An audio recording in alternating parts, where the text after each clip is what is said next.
बिस्मिल्लाहिर्रहमानिर्रहीम। अस्सलाम वालेकुम। आज हम बनाएंगे चना चाट की रेसिपी।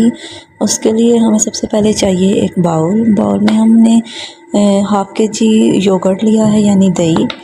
तो योगर्ट को मैंने पहले ही अच्छी तरह से मिक्स कर लिया हुआ था। अब योगर्ट को मिक्स करने के बाद हम इसमें डालेंगे हाफ़ टेबल स्पून नमक, और तकरीबन 1 टेबल स्पून भर के हम इसमें डालेंगे चाट मसाला। आप चाट मसाला अपनी मर्ज़ी से भी डाल सकते हैं, हर कोई क्योंकि स्पाइसी नहीं ज़्यादा पसंद करता। पुदीने की चटनी इसमें डालनी है। धनिया और पुदीने की चटनी मिक्स करके मैंने पहले ही बना के रख ली हुई थी। और इसके बाद हमने अब इसमें इमली की चटनी डालनी है। ये इमली की चटनी डालने के बाद हमने इसको अच्छी तरह से मिक्स कर लेना है। इस तरह मिक्स करना है कि ये तमाम मसाले अलग अलग नज़र ना आए, मतलब हमें अच्छी तरह से इसको मिक्स कर लेना है।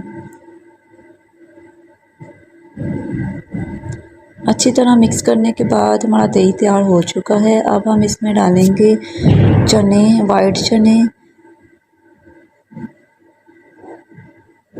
और इन वाइट चनों को डालने के बाद हम इसको दोबारा अच्छी तरह मिक्स कर लेंगे।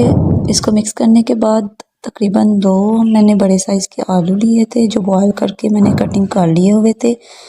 अब हम इसमें आलू डालेंगे 2 बड़े साइज़ के, और प्याज 1 बड़े साइज़ का मैंने ब्रीक ब्रीक कटिंग कर लिया हुआ था। इसमें प्याज डालेंगे ब्रीक कट किया हुआ।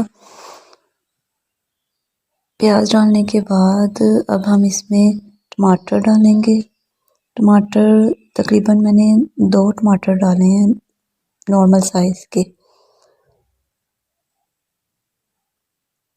इसमें हम थोड़ी सी बंद गोभी डालेंगे, जो कि बिल्कुल बारीक बारीक कटिंग करनी है आपने।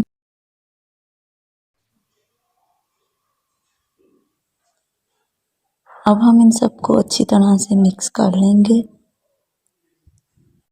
मिक्स हमने अच्छी तरह करना है ताकि दही और बाकी तमाम चीज़ें अच्छी तरह मिक्स हो जाएं। ये बहुत ही एक इजी रेसिपी है, जो कि आप इवनिंग में भी और राइस वगैरह के साथ बना सकते हैं। अब मैं इसमें half table spoon chaat masala और डालूँगी, क्योंकि मुझे पहले 1 टेबल स्पून चाट मसाला कम लग रहा था। आप अपनी मर्ज़ी से हस्बे ज़ायक़ा डाल सकते हैं। चाट मसाला डालने के बाद इसमें मैं थोड़ा सा धनिया डालूँगी,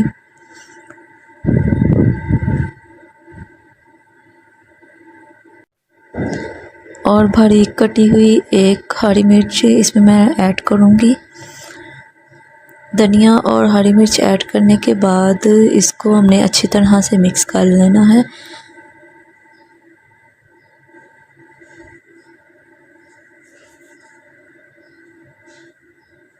तो ये आप देख सकते हैं हमारी चना चाट रेडी हो चुकी है। ये एक बहुत ही आसान और क्विक सी रेसिपी है।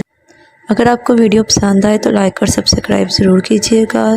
तो मिलते हैं नेक्स्ट रेसिपी के साथ। अल्लाह हाफिज़।